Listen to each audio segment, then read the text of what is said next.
man pour man Ousmane Sonko moo gën a généreux Macky Sall xam nga générosité du joxe xaalis Ousmane Sonko man ñëpp Sénégal ñëpp xam nañ ne ànduma ak moom Sénégal ñëpp ko xam mais nag Ousmane Sonko man pour man moo gën a généreux Macky Sall générosité xam nga mooy lan mooy nga tibb ci sa daraja jox nit daraja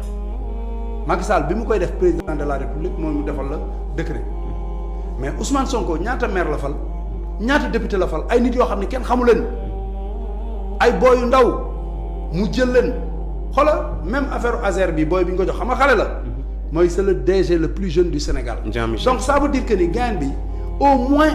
moom il est généreux fàttewul ñu mu àndal te gis nga ci dynamique bi mu nekk nii su continuer générosité xam nga Ousmane Sonko des fois nga gis ay nit naan laan ay xutba la wala Iba Diouf xuma seen yooyu ñuy wax noonu def ko sëriñ wala def ko yooyu xam nga loolu lan la mooy mbaax gu mu baax si dara jàmm mooy nit ki su la yàlla mayee ora may la tur te yow benn taat nga yor mënoo toog ci 16 yëpp da ngay am générosité dimbali nit ñi comprendre la Ousmane Sonko dafa joxoñ ay nit ñu fal leen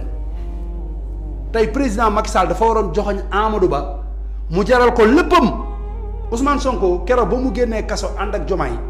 dafa ànd ak moom tournée nationale fépp taxaw di ko campagnal nekk Baye Fallam te ñëpp xamoon ni moom mooy chef de parti bi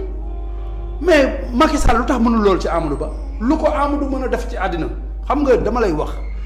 ku iñaane sa ndono sa deewin day ñaaw soxor moo leen jàpp ak iñaan